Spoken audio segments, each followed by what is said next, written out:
بسم اللہ الرحمن الرحیم۔ السلام علیکم ورحمۃ اللہ۔ ہماری کامیابی دین اسلام میں ہی ہے۔ یہ پہلی اور آخری بات ہے۔ دلوں میں وقار پیدا کرنے کے لیے اپنے قول و فعل کا خیال رکھیں۔ دین اسلام ہمیں وقت کی قدر کا درس دیتا ہے۔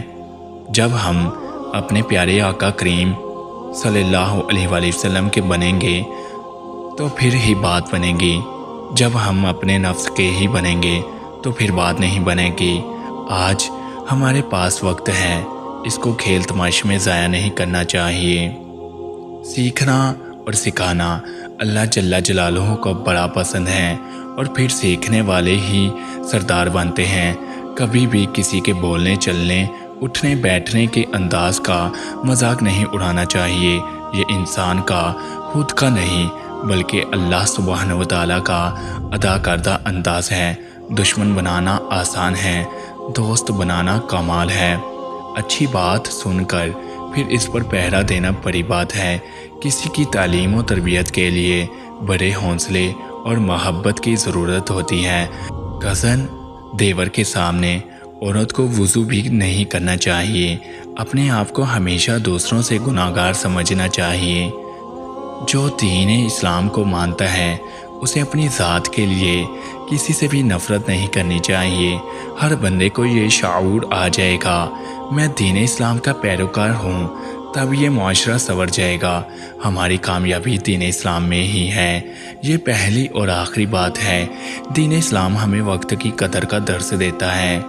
قرآن حکیم کی تلاوت کرنے سے جن نہ صرف گھروں میں بلکہ ہمارے دلوں سے بھی چلے جاتے ہیں۔ حافظ قرآن عمر میں چھوٹا ہو یا بڑا، اس کا اکرام و ادب کیا کریں۔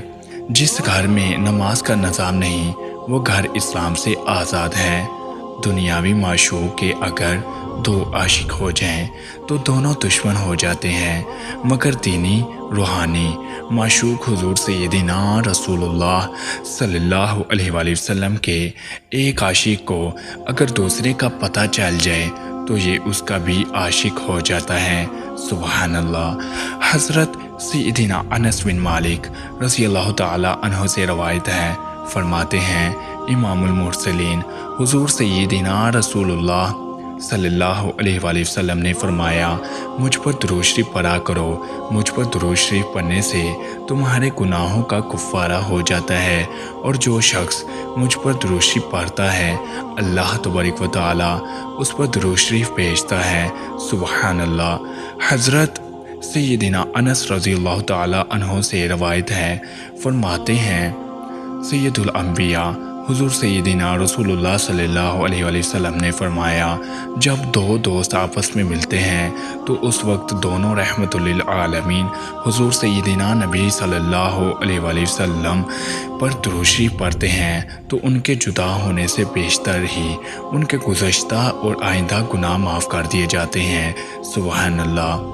حضرت انس رضی اللہ تعالیٰ عنہ کہتے ہیں کہ رسول کریم صلی اللہ علیہ وآلہ وسلم نے فرمایا، اللہ تعالیٰ فرماتا ہے کہ اے ابن آدم، جب تک تو مجھ سے گناہوں کی معافی مانگتا رہے گا اور مجھ سے امید رکھے گا میں تجھے بخشوں گا۔ تو نے جو برا کام بھی کیا ہوگا مجھ کو اس کی کوئی پرواہ نہیں، یعنی تو چاہے کتنا ہی بڑا گناہ گار ہو تجھے بخشنا میرے نزدیک کوئی بڑی بات نہیں۔ سب سے اچھا اور سچا دین ملا، سب سے اچھا اور سچا نبی صلی اللہ علیہ وآلہ وسلم ملے، سب سے اچھا اور سچا کلام قرآن پاک ملا تو کہہ دیجئے سبحان اللہ، شکر الحمدللہ۔ ایک عالم کو دوسرے عالم سے حسد نہیں کرنا چاہیے۔ اگر وہ حسد کرتا ہے تو وہ یہ ثابت کرتا ہے کہ وہ عالم ہی نہیں ہے۔ حسد نہ کرنا سنت مبارکہ ہے۔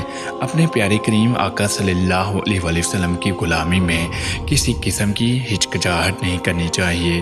آخرت کی مثال ایسے ہے جیسے ایک سمندر ہے، اور سمندر میں سے اگر ایک قطرہ نکال لو تو وہ ایسے مثال ہے جیسے دنیا۔ آج ہمیں اس دنیا کی رنگینیوں میں اپنی آخرت کو خراب نہیں کرنا چاہیے۔